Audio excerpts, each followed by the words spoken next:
Friends, ದಿನದ ಎಲ್ಲ ಪ್ರಮುಖ ಸುದ್ದಿಯನ್ನ ನಿಮಗೆ ತಲುಪಿಸೋ ಮಸ್ತಮಗ.ಕಾಮ್ನ ಫುಲ್ ನ್ಯೂಸ್ಗೆ ಸ್ವಾಗತ.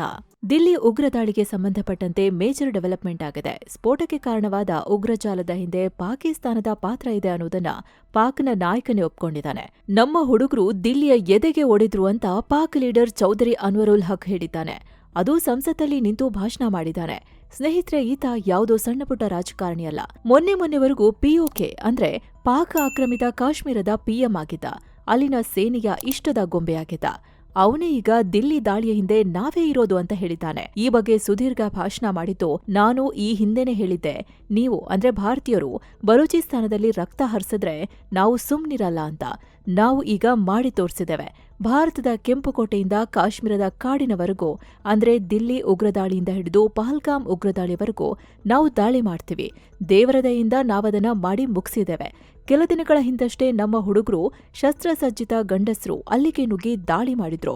ಅವರ ಮನೆಗೆ ಹೋಗಿ ದಾಳಿ ಮಾಡಿದ್ರು. ಆದ್ರೆ ಭಾರತಕ್ಕಿನ್ನೂ ಮೃತದೇಹಗಳನ್ನ ಎಣಿಸೋಕ್ಕಾಗ್ತಿಲ್ಲ ಅಂತ ಹೇಳಿತರ ಹೇಳಿದ್ದಾನೆ. ಅಲ್ಲದೆ ನಾವು ಕಾಶ್ಮೀರದಲ್ಲಿ ಮತ್ತೆ ಸ್ವಾತಂತ್ರ್ಯ ಹೋರಾಟ ಮಾಡ್ತೀವಿ ಅಂತ ಅದೇ ಬೆದರಿಕೆ ಹಾಕಿದ್ದಾನೆ. ಈ ಮೂಲಕ ಪಾಕಿಸ್ತಾನ ಅನ್ನೋದು ಎರಡು ತಲೆಯ ಹಾವು ಅನ್ನೋದು ಮತ್ತೆ ಸಾಬೀತಾಗಿದೆ. ಬಲೂಚಿಸ್ತಾನದಲ್ಲಿರೋ ಉದ್ವಿಗ್ನತೆಗೆ ಭಾರತವೇ ಕಾರಣ ಅಂತ ಪಾಕ್ ಹಿಂದಿನಿಂದಲೂ ಸಾಕ್ಷಿ ಇಡದೆ ಆರೋಪ ಮಾಡ್ತಲೇ ಬಂದಿದೆ. ಈಗ ಪುನಃ ಮಾಡಿ ತಾವು ನಡೆಸಿದ ಹೀನ ಕೃತ್ಯಗಳನ್ನ ಸಮರ್ಥಿಸಿಕೊಳ್ತಿದೆ. ಈ ಮೂಲಕ ಭಾರತದ ಕೈಗೆ ಪಾಕ್ ನಾಯಕನೇ ಹೊಸ ಅಸ್ತ್ರ ಕೊಟ್ಟದ್ದಾಗಿದೆ. ಯಾಕಂದ್ರೆ ಈಗಾಗಲೇ ಭಾರತ ಇದಕ್ಕೆ ಸೇಡು ತೀರಿಸಿಕೊಳ್ತೀವಿ ಅಂತ ಅನೌನ್ಸ್ ಮಾಡಿದೆ. ಮೊನ್ನೆಯಷ್ಟೇ ರಷ್ಯಾ ಭೇಟಿಯಲ್ಲಿದ್ದ ವಿದೇಶಾಂಗ ಸಚಿವ ಎಸ್ ಜೈಶಂಕರ್ ಕೂಡ ಉಗ್ರ ದಾಳಿಗೆ ಪ್ರತಿಕ್ರಿಯೆ ಕೊಡೋ ಹಕ್ಕು ನಮಗಿದೆ, ಆ ಹಕ್ಕನ್ನ ನಾವು ಚಲಾಯಿಸ್ತೇವೆ ಅಂತ ಹೇಳಿದ್ರು. ಇದರ ನಡುವೆ ಇದಕ್ಕೆ ನಾವೇ ಕಾರಣ ಅಂತ ಪಾಕಿಸ್ತಾನದ ನಾಯಕ ಸ್ಫೋಟಕ ಹೇಳಿಕೆ ನೀಡಿದ್ದಾನೆ. ಇನ್ನೊಂದ್ ಕಡೆ ಪಾಕಿಸ್ತಾನಕ್ಕೆ ಭಾರತದ ದಾಳಿ ಭಯ ಶುರುವಾಗಿದೆ. ಭಾರತ ಮತ್ತೆ ದಾಳಿ ಮಾಡಬಹುದು, ನಾವು ಪೂರ್ಣ ಪ್ರಮಾಣದ ಯುದ್ಧ ಮಾಡಬಹುದು ಅಂತ ಪಾಕ್ ರಕ್ಷಣಾ ಸಚಿವ ಖ್ವಾಜಾ ಆಸಿಫ್ ಹೇಳಿದ್ದಾರೆ. ಭಾರತ ನಮ್ಮ ಮೇಲೆ ಪೂರ್ಣ ಪ್ರಮಾಣದ ಯುದ್ಧ ಮಾಡೋ ಸಾಧ್ಯತೆ ಇದೆ. ಇದನ್ನ ನಾವು ತಳ್ಳಿ ಹಾಕೋಕೆ ಸಾಧ್ಯ ಇಲ್ಲ. ಅದೇ ಕಾರಣಕ್ಕೆ ಪಾಕ್ ಈಗ ಹೈ ಅಲರ್ಟ್ನಲ್ಲಿದೆ. ಯಾವುದೇ ಸಂದರ್ಭದಲ್ಲೂ ನಾವು ಭಾರತನ ಇಗ್ನೋರ್ ಮಾಡಲ್ಲ, ಅವರನ್ನ ನಂಬೋದೂ ಇಲ್ಲ ಅಂತ ಹೇಳಿದ್ದಾರೆ. ಜೊತೆಗೆ ನನ್ನ ಅನಾಲಿಸಿಸ್ ಪ್ರಕಾರ ಭಾರತ ನಮ್ಮ ಮೇಲೆ ದಾಳಿ ಮಾಡಬಹುದು, ಒಂದು ಪೂರ್ಣ ಯುದ್ಧ ಮಾಡಬಹುದು ಅಥವಾ ಬೇರೆ ತರಹದ ಅಗ್ರೆಸಿವ್ ಕ್ರಮ ತಗೊಳ್ಬಹುದು. ಹೀಗಾಗಿ ನಾವು ಫುಲ್ ಅಲರ್ಟ್ ನಲ್ಲಿರ್ಬೇಕು. ಈಗ್ಲೂ ನಾವು ಅಲರ್ಟ್ ನಲ್ಲಿದ್ದೇವೆ ಅಂತ ಹೇಳಿದ್ದಾರೆ. ಇತ್ತೀಚೆಗಷ್ಟೇ ದಿಲ್ಲಿ ಉಗ್ರ ದಾಳಿಗೆ ಭಾರತದ ಸೇನಾ ಮುಖ್ಯಸ್ಥ ಜನರಲ್ ಉಪೇಂದ್ರ ದ್ವಿವೇದಿ ರಿಯಾಕ್ಟ್ ಮಾಡಿ, ಆಪರೇಷನ್ ಸಿಂಧೂರ್ ಕೇವಲ 88 ಗಂಟೆಗಳ ಟ್ರೇಲರ್ ಅಷ್ಟೇ, ಸಿನಿಮಾ ಇನ್ನೂ ಬಾಕಿ ಇದೆ ಅಂದಿದ್ರು. ಇದರ ಬೆನ್ನಲ್ಲೇ ಪಾಕಿಸ್ತಾನದ ಈ ರಕ್ಷಣಾ ಸಚಿವ ಈ ಹೇಳಿಕೆ ಕೊಟ್ಟಿದ್ದಾರೆ. ಇನ್ನು ಇದೇ ಪಾಕ್ ಜೈಷ್ ಉಗ್ರ ಸಂಘಟನೆ ಕಡೆಯಿಂದಲೂ ಸ್ಫೋಟಕ ಮಾಹಿತಿ ಲಭ್ಯವಾಗ್ತಿದೆ. ಈ ಉಗ್ರ ಸಂಘಟನೆ ಈಗ ಭಾರತದ ಮೇಲೆ ಮತ್ತೊಂದು ಹೊಸ ದಾಳಿ ಮಾಡೋಕೆ ತಯಾರಿ ನಡೆಸ್ತಿದೆ. ಅದಕ್ಕಾಗಿ ಹೊಸ ಕೂಟ ಕಟ್ತಿದೆ. ಆತ್ಮಾಹುತಿ ದಾಳಿ ನಡೆಸೋಕೆ ಸ್ಕೆಚ್ ಹಾಕ್ತಿದೆ ಅಂತ ಗುಪ್ತಚರ ಮೂಲಗಳು ಮಾಹಿತಿ ಹಂಚಿಕೊಂಡಿವೆ. ಭಾರತ ಮೇಲೆ ದಾಳಿ ಮಾಡಬೇಕು, ಅದಕ್ಕೆ ನಮಗೆ ಹಣ ಸಹಾಯ ಮಾಡಿ. ನಮ್ಮ ಉಗ್ರರಿಗೆ ವಿಂಟರ್ ಕಿಟ್ ಅಂದ್ರೆ ಚಳಿಗಾಲದಲ್ಲಿ ಬೇಕಾಗೋ ವಸ್ತುಗಳು ಬೇಕಾಗಿದೆ. ಫೀಲ್ಡ್ನಲ್ಲಿ ಕೆಲಸ ಮಾಡೋ ಉಗ್ರರಿಗೆ ಉಲ್ಲನ್ ಸಾಕ್ಸ್, ಮ್ಯಾಟ್ರೆಸ್, ಟೆಂಟ್ಗಳ ಅಗತ್ಯ ಇದೆ. ಅದನ್ನ ಖರೀದಿ ಮಾಡಬೇಕು. ಸೊ ನಮಗೆ ಹಣ ಡೊನೇಟ್ ಮಾಡಿ ಅಂತ ಹೇಳಿ ತಮ್ಮ ಬೆಂಬಲಿಗರ ಹತ್ರ ಈ ಜೈಷ್ ಸಂಘಟನೆ ಬೇಡೋಕೆ ಶುರು ಮಾಡಿದೆ. ಸುಮಾರು 20,000 ಪಾಕಿಸ್ತಾನಿ ರೂಪಾಯಿ ಅಂದ್ರೆ ಭಾರತದ ಕರೆನ್ಸಿಯಲ್ಲಿ 6,400 ರೂಪಾಯಿ ಕೊಡಿ ಅಂತ ಹೇಳಿ ರಿಕ್ವೆಸ್ಟ್ ಮಾಡ್ಕೊಂಡಿದೆ. ಈ ಬಾರಿ ಭಾರತದೊಳಗೆ ಜೈಷ್ ಸಂಘಟನೆ ತನ್ನ ಉಗ್ರರನ್ನ ದಾಳಿ ಮಾಡೋಕೆ ಛೂ ಬಿಡ್ಬೋದು ಅಂತ ಹೇಳಲಾಗ್ತಿದೆ. ದಿಲ್ಲಿ ಉಗ್ರ ದಾಳಿಯಲ್ಲಿ ಸಿಕ್ಕಿಬಿದ್ದಿರೋ ಉಗ್ರರ ತನಿಖೆ ನಡೆಸಿದಾಗ ಈ ಮಾಹಿತಿ ಹೊರಬಿದ್ದಿದೆ. ಇತ್ತ ಭಾರತದ ಯುವಕರನ್ನ ಮೂಲಭೂತವಾದಕ್ಕೆ ಆಕರ್ಷಿಸೋ ಪಾಕಿಸ್ತಾನದ ಪ್ರಯತ್ನ ಮುಂದುವರೆದಿದ್ದು, ಭದ್ರತಾ ಏಜೆನ್ಸಿಗಳು ಅವುಗಳನ್ನ ವಿಫಲಗೊಳಿಸುತ್ತಿದೆ.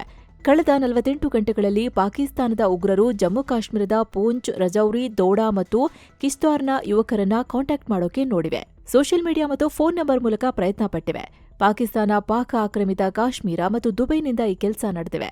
ಆದರೆ ಭಾರತದ ಭದ್ರತಾ ಏಜೆನ್ಸಿಗಳು ಅದನ್ನ ಡಿಟೆಕ್ಟ್ ಮಾಡಿ ಬ್ಲಾಕ್ ಮಾಡಿವೆ ಅಂತ ಅಧಿಕಾರಿಗಳು ಹೇಳಿದ್ದಾರೆ. ಇನ್ನು ದಿಲ್ಲಿ ಉಗ್ರದಾಳಿಗೆ ಎಐಎಂಐಎಂ ಮುಖ್ಯಸ್ಥ ಅಸಾದುದ್ದೀನ್ ಓವೈಸಿ ರಿಯಾಕ್ಟ್ ಮಾಡಿದ್ದಾರೆ. ಆತ್ಮಾಹುತಿ ದಾಳಿಯನ್ನ ಸಮರ್ಥಿಸಿಕೊಂಡಿರೋ ಉಗ್ರ ಡಾಕ್ಟರ್ ಉಮರ್ ಮೊಹಮ್ಮದ್ ವಿಡಿಯೋನ ಖಂಡಿಸಿದ್ದಾರೆ. ನಮ್ಮ ಧರ್ಮದಲ್ಲಿ ಈ ತರದ ಕೆಲಸ ಹರಾಮ್. ಅಮಾಯಕರನ್ನ ಹತ್ಯೆ ಮಾಡೋದು ದೊಡ್ಡ ಪಾಪ. ಇದು ನಮ್ಮ ನೆಲದ ಕಾನೂನಿಗೆ ವಿರುದ್ಧವಾಗಿದೆ. ಇದು ಭಯೋತ್ಪಾದನೆ ಅಲ್ಲದೆ ಬೇರೇನೂ ಅಲ್ಲ ಅಂದಿದ್ದಾರೆ. ಇನ್ನೊಂದು ಕಡೆ ಕೇಂದ್ರ ಸರ್ಕಾರ ಮಾಧ್ಯಮಗಳಿಗೆ ಅಡ್ವೈಸರಿ ಜಾರಿ ಮಾಡಿದೆ. ದಿಲ್ಲಿ ಉಗ್ರದಾಳಿಗೆ ಸಂಬಂಧಿಸಿದ ಯಾವುದೇ ಸೂಕ್ಷ್ಮ ಕಂಟೆಂಟ್ಗಳನ್ನು ಪ್ರಸಾರ ಮಾಡಬೇಡಿ. ಇದರಿಂದ ಹಿಂಸಾಚಾರಕ್ಕೆ ಪ್ರೋತ್ಸಾಹ, ಪ್ರಚೋದನೆ ಕೊಟ್ಟ ಹಾಗಾಗುತ್ತೆ. ಇದು ರಾಷ್ಟ್ರೀಯ ಭದ್ರತೆಗೆ ಅಪಾಯ ಅಂತ ಹೇಳಿದೆ. ಅಂದಹಾಗೆ ಉಗ್ರರು ತಮ್ಮ ಹೀನ ಕೃತ್ಯನ ಸಮರ್ಥಿಸಿಕೊಳ್ಳೋ ಸ್ಫೋಟಗಳನ್ನ ತಯಾರಿಸೋ ವಿಡಿಯೋಗಳನ್ನ ಕೆಲ ಚಾನೆಲ್ಗಳು ಪ್ರಸಾರ ಮಾಡಿದ್ವು. ಹೀಗಾಗಿ ಆತರ ಮಾಡಬೇಡಿ, ಅದು ಪ್ರಚೋದನೆ ಕೊಟ್ಟಂತಾಗುತ್ತೆ ಅಂತ ಮಾಹಿತಿ ಮತ್ತು ಪ್ರಸಾರ ಸಚಿವಾಲಯ ಹೇಳಿದೆ. ಇನ್ನು ಸ್ನೇಹಿತರೆ, ನೀವು ಕೂಡ ಮೆಂಬರ್ ಓನ್ಲಿ ವಿಡಿಯೋ ಮತ್ತು ಮೆಂಬರ್ ಓನ್ಲಿ ಕಂಟೆಂಟ್ ನೋಡೋಕೆ ಮಸ್ತ್ ಮಗ ಪ್ರೀಮಿಯಂ ಮೆಂಬರ್ಶಿಪ್ಗೆ ಜಾಯ್ನ್ ಆಗಬಹುದು. ವಿಡಿಯೋ ಕೆಳಗಿರೋ ಜಾಯ್ನ್ ಆಪ್ಷನ್ ಮೂಲಕ. ಬನ್ನಿ ಈಗ ಸುದ್ದಿಯಲ್ಲಿ ಮುಂದುವರಿಯೋಣ. ಇನ್ನು ದೇಶದೊಳಗಡೆ ನಕ್ಸಲ್ ನಿಗ್ರಹ ಕಾರ್ಯಾಚರಣೆ ನಡೆದಿದೆ. ಟಾಪ್ ನಕ್ಸಲ್ ಕಮಾಂಡರ್ ಮದ್ವಿ ಹಿಡ್ಮಾನನ್ನ ಹೊಡೆದುರುಳಿಸಿದ ನಂತರ 3 ಮಹಿಳಾ ನಕ್ಸಲರು ಸೇರಿ 7 ನಕ್ಸಲರನ್ನ ಹೊಡೆದಾಕಲಾಗಿದೆ. ಆಂಧ್ರಪ್ರದೇಶದ ಮರೆಡುವಿಲ್ಲಿ ಅರಣ್ಯ ಪ್ರದೇಶದಲ್ಲಿ ಈ ಕಾರ್ಯಾಚರಣೆ ನಡೆದಿದೆ. ಹತರಾದ 7 ನಕ್ಸಲರಲ್ಲಿ ನಕ್ಸಲರ ಟಾಪ್ ನಾಯಕ ತಿಪ್ಪಿರಿ ತಿರುಪತಿ ಅಲಿಯಾಸ್ ದೇವ್ಜಿ ಕೂಡ ಸಾವನ್ನಪ್ಪಿರಬಹುದು ಅನ್ನೋ ಮಾಹಿತಿ ಬರ್ತಿದೆ. ಇದರ ಬಗ್ಗೆ ಇನ್ನಷ್ಟೇ ಸ್ಪಷ್ಟತೆ ಸಿಗಬೇಕು. ಇನ್ನು ಈ ಕಾರ್ಯಾಚರಣೆ ನಡೆಯುತ್ತಿರೋ ವೇಳೆನೆ ಬರೋಬ್ಬರಿ 50 ಕೆಂಪು ಉಗ್ರರನ್ನ ಅರೆಸ್ಟ್ ಮಾಡಲಾಗಿದೆ. ಆಂಧ್ರಪ್ರದೇಶದ ಎಲೂರು, ಕೃಷ್ಣಾ, ಎನ್ಟಿಆರ್, ವಿಜಯವಾಡ, ಕಾಕಿನಾಡ ಸೇರಿ ಹಲವು ಕಡೆ ದಾಳಿ ಮಾಡಿ ಈ ನಕ್ಸಲರನ್ನ ಹೆಡೆಮುರಿ ಕಟ್ಟಲಾಗಿದೆ. ಈ ನಕ್ಸಲರೆಲ್ಲ ಹಿರಿಯ ನಾಯಕರು, ಲಾಜಿಸ್ಟಿಕಲ್ ಎಕ್ಸ್ಪರ್ಟ್ಸ್, ಕಮ್ಯುನಿಕೇಷನ್ ಆಪರೇಟಿವ್ಗಳಾಗಿದ್ರು ಅಂತ ಆಂಧ್ರ ಪೊಲೀಸರು ಹೇಳಿದ್ದಾರೆ. ಈ ಮೂಲಕ ದೇಶದಲ್ಲಿ ಎಡಪಂಥೀಯ ಉಗ್ರವಾದಕ್ಕೆ ಮತ್ತೆ ದೊಡ್ಡ ಹೊಡೆತ ಬಿದ್ದಂತಾಗಿದೆ. ಇನ್ನು ಆಂಧ್ರದಲ್ಲಿ ನಕ್ಸಲರ ವಿರುದ್ಧ ಕಾರ್ಯಾಚರಣೆ ನಡೆಯುತ್ತಿರೋ ನಡುವೆ ಛತ್ತೀಸ್ಗಢ್ನಲ್ಲಿ ನಕ್ಸಲರ ಜೊತೆಗಿನ ಗುಂಡಿನ ಚಕಮಕಿಯಲ್ಲಿ ಪೊಲೀಸ್ ಅಧಿಕಾರಿಯೊಬ್ಬರು ಹುತಾತ್ಮರಾಗಿದ್ದಾರೆ.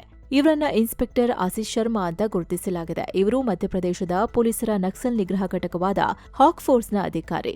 ನಕ್ಸಲರ ಜೊತೆ ಗುಂಡಿನ ಚಕಮಕಿ ನಡೆದು ಇವರು ಗಾಯಗೊಂಡಿದ್ರು. ಆಸ್ಪತ್ರೆಗೆ ಸಾಗಿಸೋ ವೇಳೆ ಮಾರ್ಗ ಮಧ್ಯೆ ವಿಧಿವಶರಾಗಿದ್ದಾರೆ. ಇವರು ಸುಮಾರು 2 ಬಾರಿ ಶೌರ್ಯ ಪ್ರಶಸ್ತಿ ಪಡ್ಕೊಂಡಿದ್ರು. ಹಲವು ಉನ್ನತ ಕಾರ್ಯಾಚರಣೆಗಳನ್ನ ಮಾಡಿ ಹೆಸರುವಾಸಿಯಾಗಿದ್ರು. ಈಗ ನಕ್ಸಲ್ ವಿರೋಧಿ ಕಾರ್ಯಾಚರಣೆಯಲ್ಲಿ ತಮ್ಮ ಪ್ರಾಣವನ್ನ ಒತ್ತೆ ಇಟ್ಟಿದ್ದಾರೆ. ಬೆಂಗಳೂರಿನಲ್ಲಿ ದೊಡ್ಡ ದರೋಡೆ ನಡೆದಿದೆ. ಎಟಿಎಂಗೆ ಹಣ ಹಾಕಲು ಹೊರಟಿದ್ದ ವಾಹನವನ್ನೇ ಅಡ್ಡಗಟ್ಟಿ ಬರೋಬ್ಬರಿ 7 ಕೋಟಿ 11 ಲಕ್ಷ ಹಣ ದೋಚಿ ಖದೀಮರು ಪರಾರಿಯಾಗಿದ್ದಾರೆ. ಜಯದೇವ ಡೇರಿ ಸರ್ಕಲ್ನ ಬಳಿ ಈ ದರೋಡೆ ಮಾಡಲಾಗಿದೆ. ನಾವು ಆರ್ಬಿಐನವರು, ನೀವು ನಿಯಮ ಉಲ್ಲಂಘನೆ ಮಾಡಿದ್ದೀರಿ, ಪೊಲೀಸ್ ಠಾಣೆಗೆ ಬನ್ನಿ ಅಂತೇಳಿ ಗನ್ಮ್ಯಾನ್ ಸಹಿತ ಗಾಡಿಯಲ್ಲಿದ್ದವರನ್ನ ಇಳಿಸಿ ಹಣ ದೋಚಿದ್ದಾರೆ. ಫಿಂಗರ್ ಪ್ರಿಂಟ್ ತಂಡ, ಡಾಗ್ ಸ್ಕ್ವಾಡ್ ತಂಡಗಳು ಸ್ಥಳಕ್ಕೆ ಭೇಟಿ ನೀಡಿ ಪರಿಶೀಲನೆ ನಡೆಸುತ್ತಿವೆ. ಖದೀಮರ ಜಾಡು ಹಿಡಿದು ಪೊಲೀಸರು ತನಿಖೆ ಚುರುಕುಗೊಳಿಸಿದ್ದಾರೆ.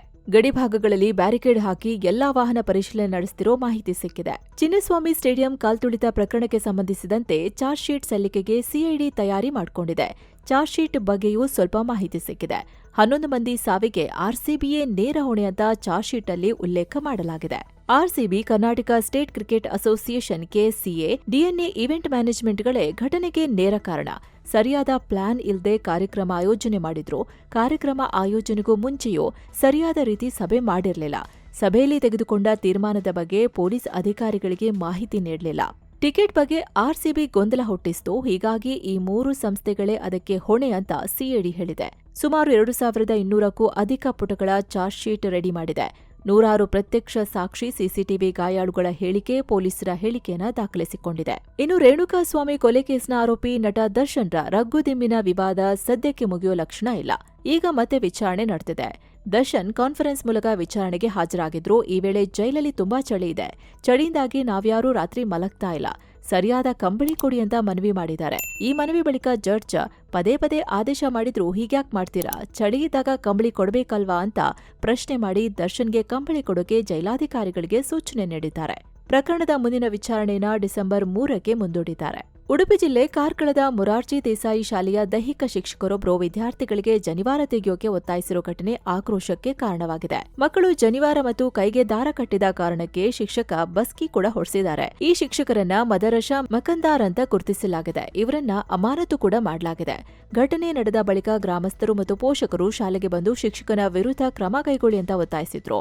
ಶಿಕ್ಷಕ ತಪ್ಪೊಪ್ಪಿಕೊಂಡು ಕ್ಷಮೆಯಾಚನೆ ಕೂಡ ಮಾಡಿದ್ದಾರೆ. ಐಟಿಬಿಟಿ ಇಲಾಖೆ ವತಿಯಿಂದ ಬೆಂಗಳೂರು ಅಂತಾರಾಷ್ಟ್ರೀಯ ಪ್ರದರ್ಶನ ಕೇಂದ್ರದಲ್ಲಿ ಏಷ್ಯಾದ ಅತಿ ದೊಡ್ಡ ಟೆಕ್ ಸಮಿಟ್ ಆಯೋಜಿಸಲಾಗಿದೆ. ಈ ಸಮಿಟ್ನಲ್ಲಿ ಶಸ್ತ್ರಾಸ್ತ್ರ ಸ್ಥಳ ಪತ್ತೆ ಮಾಡೋ ರೇಡಾರ್, ನೈಸರ್ಗಿಕ ವಿಕೋಪ ಸಂದರ್ಭಗಳಲ್ಲಿ ಅವಶೇಷಗಳಡಿ ಸಿಲುಕಿದವರ ಪತ್ತೆ ಹಾಗೂ ರಕ್ಷಣೆ ಮಾಡೋ ರೋಬೋಡಾಕ್, ಶತ್ರು ಡ್ರೋನ್ಗಳನ್ನ ಪತ್ತೆ ಮಾಡಿ ಸುಟ್ಟು ಹಾಕೋ ಡ್ರೋನ್ ಪ್ರತಿರೋಧಕ ವ್ಯವಸ್ಥೆ ಸೇರಿ ತಂತ್ರಜ್ಞಾನ ಕ್ಷೇತ್ರದ ಹೊಸ ಆವಿಷ್ಕಾರಗಳನ್ನ ಅನಾವರಣ ಮಾಡಲಾಗಿದೆ. ಈ ಸಮಿಟ್ನಲ್ಲಿ ಉತ್ತರ ಕೊರಿಯಾ, ರಷ್ಯಾ, ಫ್ರಾನ್ಸ್ ಸೇರಿ ಹಲವು ದೇಶಗಳ ಪ್ರತಿನಿಧಿಗಳು ಭಾಗಿಯಾಗಿದ್ದಾರೆ. ನವೆಂಬರ್ 20ರವರೆಗೆ ಈ ಸಮಿಟ್ ನಡೆಯಲಿದೆ. ಚುನಾವಣಾ ಆಯೋಗದ ವಿರುದ್ಧ ಮತಗಳ್ಳತನ ಆರೋಪ ಮಾಡ್ತಿರೋ ವಿಪಕ್ಷ ನಾಯಕ ರಾಹುಲ್ ಗಾಂಧಿ ಹೇಳಿಕೆ ಖಂಡಿಸಿ ಓಪನ್ ಲೆಟರ್ ಬಿಡುಗಡೆ ಮಾಡಲಾಗಿದೆ. ನಿವೃತ್ತ ನ್ಯಾಯಾಧೀಶರು, ನಿವೃತ್ತ ಸಶಸ್ತ್ರ ಪಡೆಯ ಅಧಿಕಾರಿಗಳು, ಮಾಜಿ ರಾಯಭಾರಿಗಳು ಸೇರಿ 272 ಪ್ರಮುಖ ವ್ಯಕ್ತಿಗಳು ಪತ್ರ ಬಿಡುಗಡೆ ಮಾಡಿದ್ದಾರೆ. ರಾಹುಲ್ ಗಾಂಧಿ ಮತ್ತು ಕಾಂಗ್ರೆಸ್ ಪಕ್ಷ ಚುನಾವಣಾ ಆಯೋಗದಂತಹ ಸಾಂವಿಧಾನಿಕ ಸಂಸ್ಥೆಗಳ ಮೇಲಿನ ಸಾರ್ವಜನಿಕ ನಂಬಿಕೆಯನ್ನ ಕುಗ್ಗಿಸೋ ಪ್ರಯತ್ನ ಮಾಡ್ತಿದ್ದಾರೆ. ಆಧಾರ ರಹಿತ ಆರೋಪಗಳನ್ನ ಮಾಡಿ ಕೆಟ್ಟ ವಾತಾವರಣ ಸೃಷ್ಟಿ ಮಾಡ್ತಿದ್ದಾರೆ.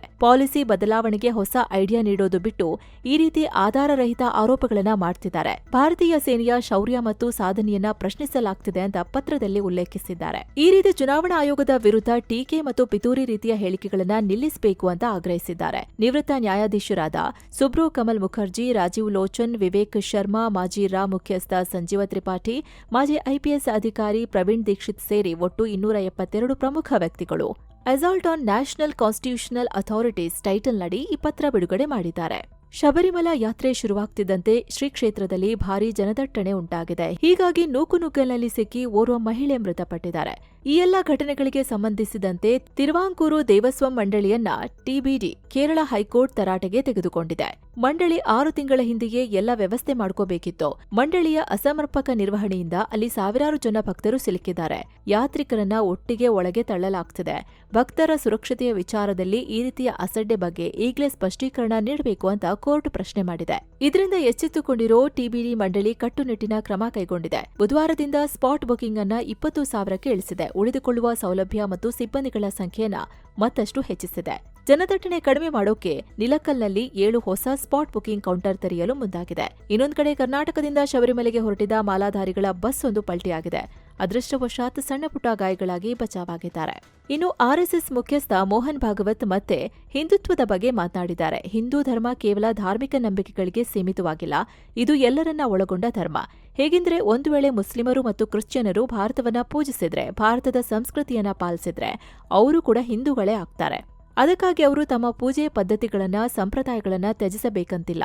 ಬದಲಿಗೆ ಭಾರತವನ್ನ ಪೂಜನೀಯವಾಗಿ ಕಂಡು ನಮ್ಮ ಪೂರ್ವಜರ ಬಗ್ಗೆ ಹೆಮ್ಮೆ ಪಡ್ರೆ ಸಾಕು.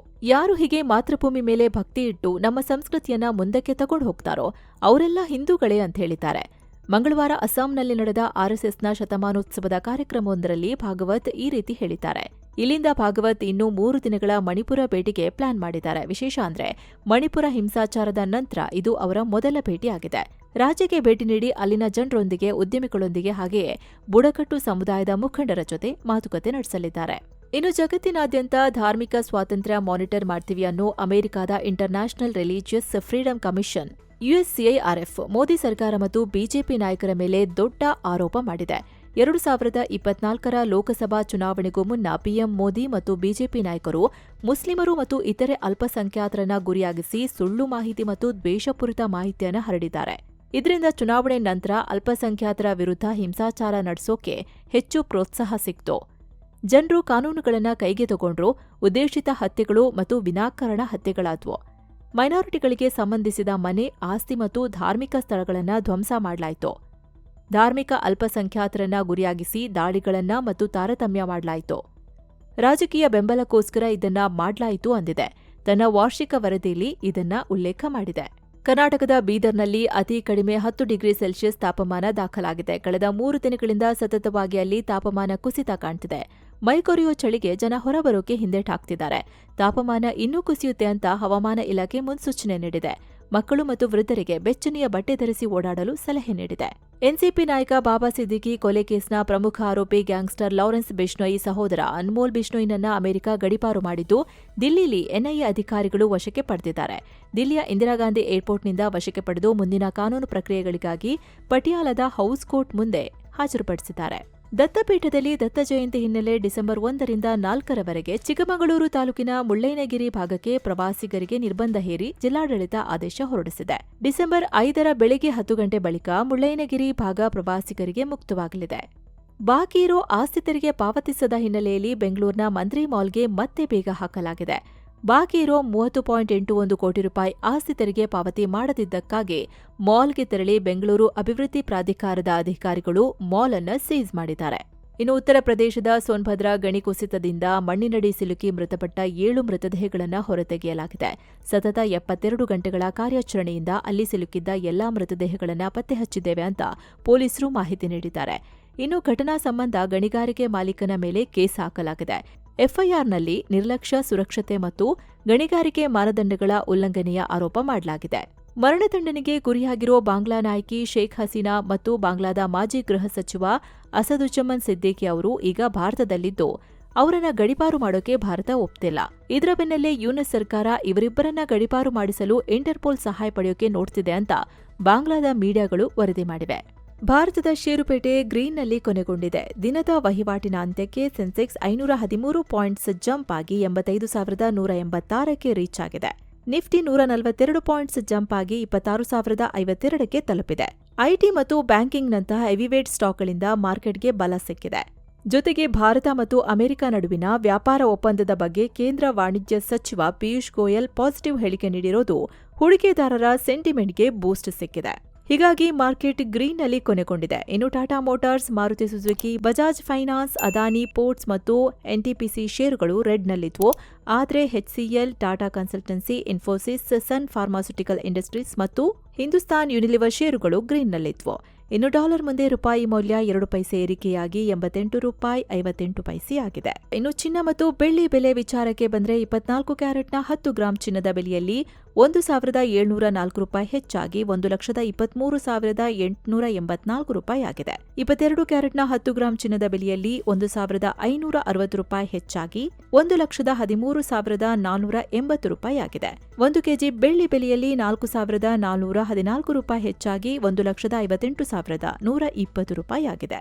ಸೊ ಫ್ರೆಂಡ್ಸ್, ಇದಾಗಿತ್ತು ಇವತ್ತಿನ ಫುಲ್ ನ್ಯೂಸ್. ಮತ್ತೆ ಭೇಟಿ ಆಗ್ತಿರೋಣ. ನಮಸ್ಕಾರ.